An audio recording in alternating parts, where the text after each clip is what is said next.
नमस्कार, बहुत स्वागत आप सभी का। मैं हूं सुशांत सिन्हा। दिल्ली में आज बीजेपी की सरकार बन गई। प्रधानमंत्री नरेंद्र मोदी शपथ ग्रहण में मौजूद थे और मोदी पावर की जबरदस्त तस्वीर आज दिल्ली में नजर आई। जिस रामलीला मैदान ने केजरीवाल को बनाया था, जहां से अन्ना आंदोलन शुरू हुआ था, वहीं से केजरीवाल का राजनीतिक करियर खत्म करने की स्क्रिप्ट लिख दी गई है बॉस।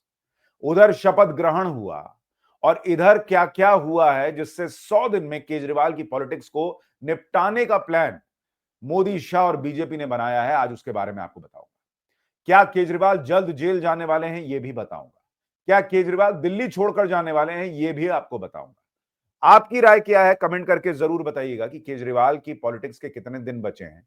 कमेंट में बताइए। लेकिन पहले आपको आज की खबर बता देता हूं। आज की बड़ी खबर है, रेखा गुप्ता दिल्ली की 9वीं मुख्यमंत्री बन गई हैं। शीश महल में नहीं रहूंगी, उन्होंने भी ऐलान कर दिया। आपको याद होगा, सबसे पहले जो मेरा पॉडकास्ट शो है टॉप एंगल, उसमें परवेश वर्मा ने दावा किया था, वादा किया था कि बीजेपी की सरकार बनी तो मुख्यमंत्री शीश महल में नहीं रहेगा। रेखा गुप्ता ने वही बात कह दी है कि मैं शीश महल में नहीं रहूंगी। और 6 और मंत्री बनाए गए हैं। शाम को कैबिनेट यमुना जाएगी, 7 बजे कैबिनेट की बैठक होगी, यह भी बताया जा रहा है। आज पहली बैठक सचिवालय में हो जाएगी। लेकिन आज की कुछ पावरफुल तस्वीरें देखिए, जिसके बड़े मायने हैं। नरेंद्र मोदी आज जिस तरीके से वहां पर पहुंचे और लोगों से मिले हैं, जिस तरह से रामलीला मैदान आज राष्ट्रवादियों से भरा हुआ था और वहां पर जिस तरह की तस्वीर आई है, वो भी देखने लायक थी। लेकिन जरा पहले आपको मोदी पावर की एक झलक दिखाता हूं, उसके बाद आगे की बात करता हूं। आप देखिए आज की ये कुछ तस्वीर, जब नरेंद्र मोदी मंच पर पहुंचे हैं। और अगर आप वहां पर देखेंगे, तमाम जो बड़े नेता हैं एनडीए के, सब पहुंचे हुए थे। इस तस्वीर को देखिए। एकनाथ शिंदे, जिनके बारे में कहा जा रहा था कि भाई उनके विधायकों की सिक्योरिटी कम कर दी गई है, उससे नाराज हैं, उनसे हंसी मजाक हुआ है वहां पर। अजीत पवार पहुंचे हुए हैं, कुशवाहा साहब पहुंचे हुए हैं, बीजेपी के तमाम राज्यों के मुख्यमंत्री, वीरेंद्र सचदेवा दिल्ली बीजेपी के अध्यक्ष, पवन कल्याण, जो नरेंद्र मोदी के वो आजकल बहुत पसंद आ रहे हैं और उनके फेवरेट नेताओं में से एक है, वो पवन कल्याण पहुंचे हुए थे। तो उनसे नरेंद्र मोदी ने हंसी मजाक किया है। बहुत ही नरेंद्र मोदी रिलैक्स मूड में दिखे। जेडीयू के नेता जेपी नड्डा, आप देखिए चंद्रबाबू नायडू पहुंचे हुए थे, उनसे भी मुलाकात हुई है, उनसे भी बातचीत हुई है। तो नरेंद्र मोदी अपनी पूरी पावर, आप देखिए पीछे जो है वो बीजेपी शासित राज्यों के मुख्यमंत्री हैं, अमित शाह, राजनाथ सिंह, तमाम लोग से मिलने के बाद नरेंद्र मोदी फिर लोगों के बीच में गए, उनका अभिवादन स्वीकार किया और लोगों में भी जबरदस्त उत्साह था। तो ये तस्वीर बता रही है कि दिल्ली में इस वक्त माहौल क्या है, नरेंद्र मोदी के लिए इस वक्त माहौल क्या है, बीजेपी के लिए माहौल क्या है। भाई हरियाणा, महाराष्ट्र क्लियर करने के बाद दिल्ली, जो बीजेपी 27 साल से नहीं जीती थी, वो जीतकर नरेंद्र मोदी ने दिखा दिया कि मोदी का 56 इंच का सीना अभी भी उतना ही है। जो लोग कह रहे थे मोदी कमजोर पड़ गए, कमजोर नहीं, मोदी और स्ट्रांग हुए हैं। आज इस रामलीला मैदान से यह भी मैसेज दिया गया। लेकिन केजरीवाल के लिए क्या प्लान बना है, उस पर आऊं उससे पहले जरा रेखा गुप्ता, जिन्होंने आज शपथ ली, उसकी एक झलक देखिए। मैं रेखा गुप्ता ईश्वर की शपथ लेती हूं कि मैं विधि द्वारा स्थापित भारत के संविधान के प्रति सच्ची श्रद्धा और निष्ठा रखूंगी। ये तस्वीर भी आएगी कभी कि रामलीला मैदान में बीजेपी का कोई मुख्यमंत्री शपथ ले रहा होगा, ये तो लोग भूल ही गए थे, जिस तरह से दिल्ली बीजेपी में अंदरूनी टकराव चलता था। लेकिन मोदी ने वो भी करके दिखा दिया। और बीजेपी ये भी नहीं भूली है कि किस तरह से उनके नेताओं को विधानसभा में उठा उठा के फेंका जाता था। जब उनके 3 और 8 विधायक होते थे, केजरीवाल के लोग क्या करते थे विजेंद्र गुप्ता के साथ। यही विजेंद्र गुप्ता स्पीकर बनने जा रहे हैं। आप वक्त का पहिया देखिए कि कैसा घूमा, कि जो विजेंद्र गुप्ता उठा के बाहर फेंक दिए जाते थे विधानसभा से, आज वो विधानसभा के स्पीकर बनने जा रहे हैं, कहा जा रहा है। तो केजरीवाल के लिए वक्त बहुत आसान नहीं रहने वाला है। उनके लिए आप कहिए कि आने वाली होली जो है, उसमें तो उनको सिर्फ काला रंग दिखेगा, मुझे ऐसा लग रहा है। बीजेपी की होली बड़ी रंगीन हो गई है। लेकिन केजरीवाल के लिए संकट क्या क्या है वो बताऊं। केजरीवाल के लिए होली जो है वो इस बार बड़ी बदरंग होने वाली है, क्योंकि नरेंद्र मोदी और अमित शाह केजरीवाल को सिर्फ दिल्ली में हराकर छोड़ने वाले नहीं है। केजरीवाल के लिए संकट, पॉलिटिकल संकट बहुत बड़ा होने वाला है और उनके लिए सबसे बड़ी दिक्कत यह है कि अब उनके पीछे कांग्रेस भी पड़ी हुई है। ऐसे में केजरीवाल के लिए सबसे बड़ा संकट यह है कि उनकी छवि जो है वो डेंट हो गई। और आप ये देखिए, विकसित दिल्ली का सपना होगा साकार, दिल्ली में आ गई है भाजपा की डबल इंजन सरकार। ये बीजेपी पूरे जोर शोर से प्रमोट कर रही है कि दिल्ली को हम डेवलप करके दिखाएंगे।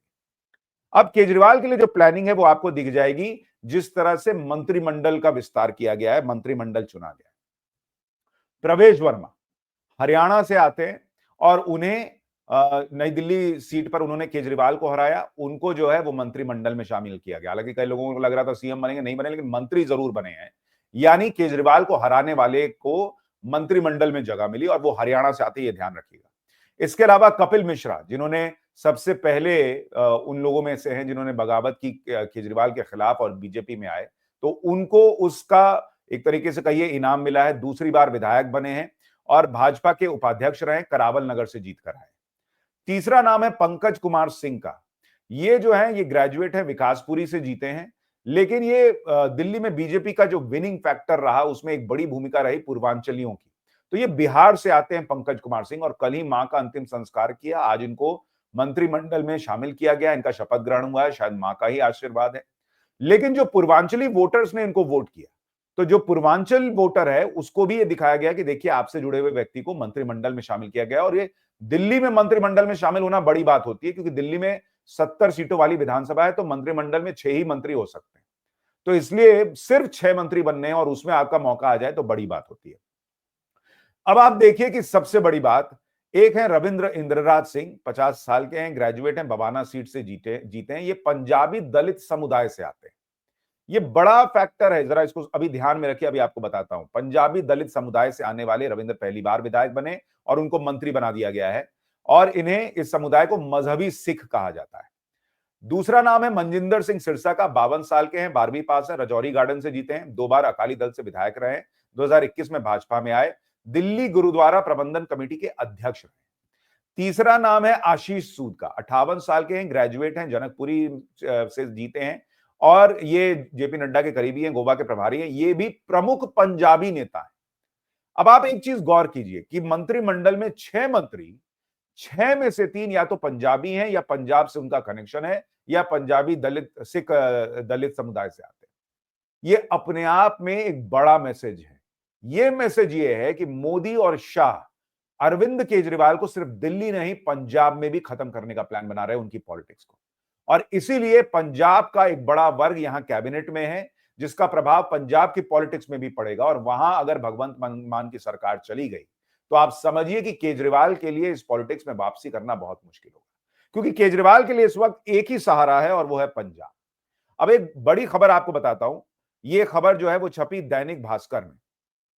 दैनिक भास्कर ये खबर छाप रहा है कि उसके रिपोर्टर ने कुछ आम आदमी पार्टी के विधायकों वगैरह से बात की, और उसका ये दावा है कि केजरीवाल दिल्ली छोड़ देंगे, आतिशी को जिम्मेदारी दे देंगे, पंजाब और गुजरात में पार्टी को मजबूत करेंगे, करप्शन से बिगड़ी इमेज सुधारने का फोकस करेंगे। यानी शायद केजरीवाल को अब ये लग रहा है कि 5 साल तो दिल्ली मिलनी नहीं, तो अब वो पंजाब शिफ्ट हो सकते हैं। इसकी एक बड़ी वजह ये भी आप मान सकते हैं, क्योंकि अरविंद केजरीवाल पर अब गिरफ्तारी की तलवार फिर लटक रही है। पुराने मामले तो हैं ही, अब शीश महल के मामले की जांच आगे बढ़ेगी, कई और पुरानी फाइलें खुलेंगी, और ऐसे में दिल्ली पुलिस जो है, अगर केजरीवाल दिल्ली में ही रहे तो हो सकता है कभी भी दस्तक दे दे। ऐसे में पंजाब में उनका होना एक तरीके से उनके लिए एक लेयर ऑफ सेफ्टी होगा कि भाई दिल्ली पुलिस पहुंच रही है तो पंजाब पुलिस सामने खड़ी हो जाएगी, भाई बताओ क्या है, क्यों आए हो, क्या है। तो एक वो भी उनके मन में होगा कि पंजाब में थोड़ा तो सेफ होंगे, ऐसा नहीं कि अरेस्ट हो ही नहीं सकते, लेकिन थोड़ी तो उनकी सेफ्टी रहेगी। दूसरा कि भाई दिल्ली में तो कुछ बचा नहीं, तो उनको अपने आप को साबित करना है, तो वो पंजाब जा सकते हैं। तो दैनिक भास्कर का दावा है कि ऐसा हो सकता है। दिल्ली में पार्टी को कमजोर कैडर से नुकसान हुआ, इसलिए वो संगठन की मजबूती पर काम होगा। ये 4 बातें विधायकों और वगैरह से बात करके दैनिक भास्कर छाप रहा है कि उसके रिपोर्टर को समझ में आया। पंजाब और गुजरात जैसे राज्यों में पार्टी का विस्तार और लीडरशिप को नई जिम्मेदारी देना, अरविंद केजरीवाल की इमेज पर काम करना, क्योंकि करप्शन के आरोपों का असर चुनाव के नतीजों पर पड़ा है, और बीजेपी सरकार के कामकाज पर नजर रखना। लेकिन आप देखिए, एक बड़ी चीज इसमें यह है कि अरविंद केजरीवाल के पास अभी हाथ में है क्या। अरविंद केजरीवाल के पास हाथ में है पंजाब, जहां उनके पास 42% वोट है, और गुजरात, जहां पर उनको 13% के करीब वोट आया था। अभी वहां पर गुजरात में जब निकाय चुनाव हुए, तो मतलब समझिए कि कहीं थाली में खाना है तो केजरीवाल के हिस्से वो सौंफ वाली पुड़िया आई है, इतनी सीटें उन्होंने जीती हैं, लेकिन वो उसी में खुश हैं। पंजाब में उनकी सरकार है, लेकिन बहुत सारे लोगों का यह कहना है कि पंजाब में भगवंत मान की सरकार की पॉपुलैरिटी नीचे जा रही है, और हो सकता है अगले चुनाव में उनका जो ग्राफ नीचे गया है, आम आदमी पार्टी वहां भी सरकार खो दे। अब कांग्रेस तो वहां दावा कर रही है कि भाई विधायक ही टूट जाएंगे, विधायक इधर उधर हो जाएंगे। तो अगले कुछ वक्त निकालना पंजाब में केजरीवाल के लिए आसान नहीं होगा, उनकी सरकार के लिए आसान नहीं होगा। तो सीधे सीधे यह समझ में आता है कि नरेंद्र मोदी और अमित शाह की जो राजनीतिक तैयारी है वो ये है कि अरविंद केजरीवाल को दिल्ली में खत्म किया, अब पंजाब में भी खत्म कर दो, मतलब पॉलिटिकली, क्योंकि वहां अगर इनकी सरकार चली गई तो इनके लिए फंडिंग की भी बहुत दिक्कत हो जाएगी। जो पॉलिटिकल फंडिंग वगैरह मिलती है, भाई कहीं सरकारी नहीं है तो आपको कोई फंड क्यों करेगा।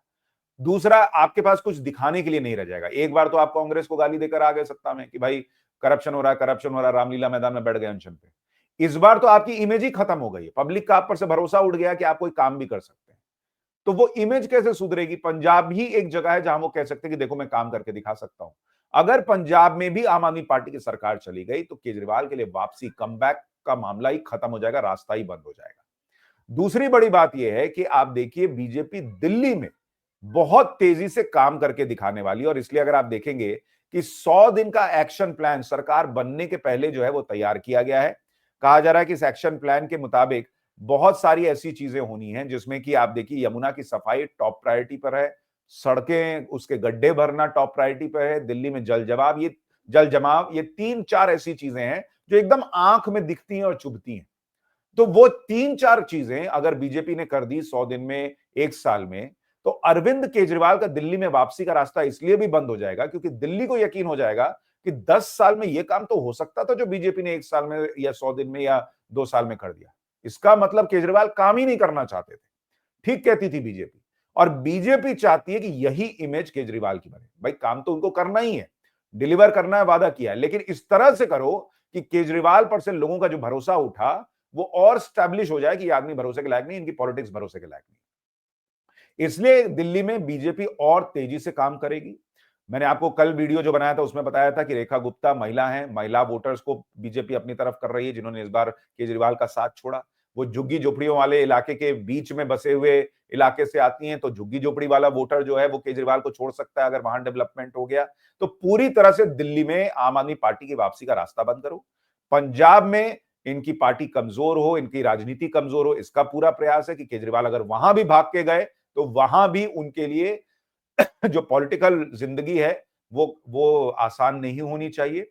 और केजरीवाल आने वाले समय में कई और केसेस मुझे लगता है उन पर होंगे ही होंगे। जिस तरह से बीजेपी आरोप लगाती रही है कि स्कूलों के निर्माण में कुछ हुआ है या शीश महल में, तो आप जो चीजें हैं वो सबके सामने ही है। तो केजरीवाल की जो बिल्कुल ही ध्वस्त हो चुकी पॉलिटिकल इमेज है उसको बिल्कुल भी बनने न देना या उसके रिकवरी का चांस न छोड़ना, ये बीजेपी का प्रयास है। केजरीवाल का प्रयास ये होगा कि कैसे भी करूं और किसी तरह से अपनी इमेज चमकाऊं कि मैं तो है काम करने वाला व्यक्ति हूं, मैं तो पॉलिटिक्स बदलने आया था जी, मैं फिर वही करूंगा जी। केजरीवाल ऐसा कर पाएंगे या नहीं, कमेंट करके बताइए। और बीजेपी जो कर रही है, क्या उससे केजरीवाल की पॉलिटिक्स खत्म हो जाएगी, इस पर भी अपनी राय जरूर दीजिएगा। नमस्कार।